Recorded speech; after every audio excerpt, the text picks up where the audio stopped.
Selamat pagi anak-anak, bagaimana kabar kalian hari ini? Semoga kalian tetap sehat dan baik ya.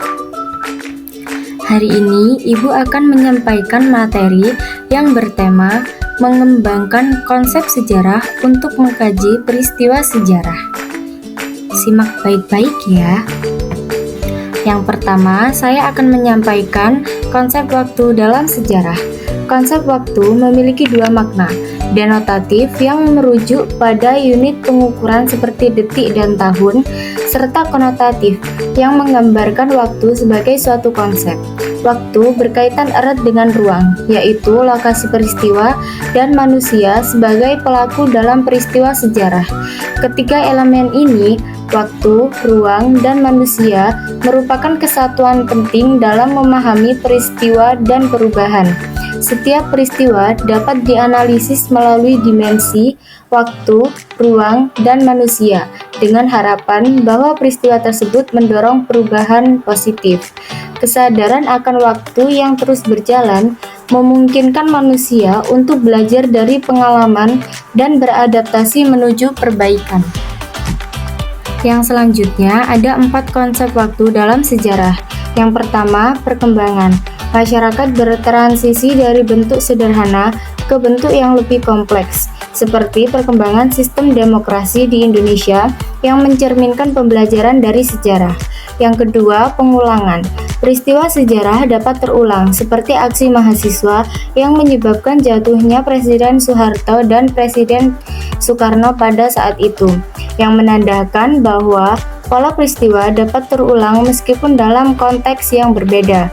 Yang ketiga, ada kesinambungan. Masyarakat baru mengadopsi dan mengembangkan lembaga-lembaga lama seperti transisi dari sistem patrimonialisme ke kolonialisme yang menunjukkan kontinuitas dalam sejarah. Dan yang terakhir, ada perubahan. Perubahan besar dapat terjadi dalam waktu singkat akibat pengaruh luar. Contohnya, gerakan Padri di Sumatera Barat yang dipengaruhi oleh gerakan Wahabi di Arab. Nah, yang selanjutnya kita akan mempelajari mengenai keterkaitan antara waktu dan pembabakan dalam sejarah.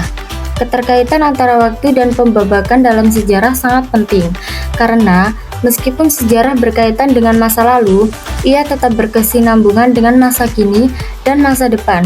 Proses sejarah mencerminkan perubahan dan peralihan yang digambarkan melalui kategori ruang, waktu, dan tema kehidupan. Untuk memudahkan pemahaman dan pengingatan peristiwa sejarah, diperlukan klasifikasi waktu dalam bentuk periode, zaman, dan babakan. Periodisasi membantu mengurutkan rangkaian peristiwa, seperti dalam sejarah Nusantara yang dibagi menjadi masa prasejarah, zaman Hindu-Buddha, zaman Islam, masa penjajahan, kebangkitan nasional, dan zaman kemerdekaan, di mana setiap periode memiliki karakteristik yang unik. Yang terakhir, mengenal 4 ruang lingkup dalam sejarah.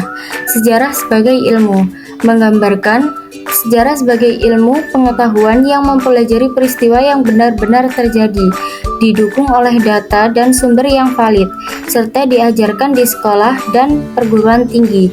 Yang kedua, sejarah sebagai peristiwa, berfokus pada kejadian penting masa lalu yang mengubah kehidupan banyak orang, seperti proklamasi kemerdekaan dan perjanjian Linggarjati.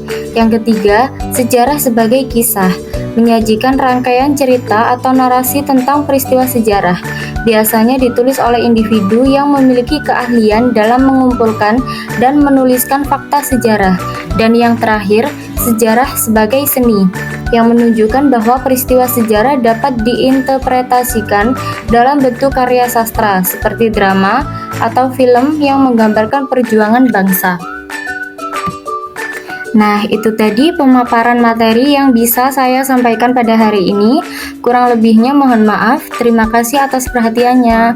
Saya akhiri. Wassalamualaikum warahmatullahi wabarakatuh. Terima kasih semua.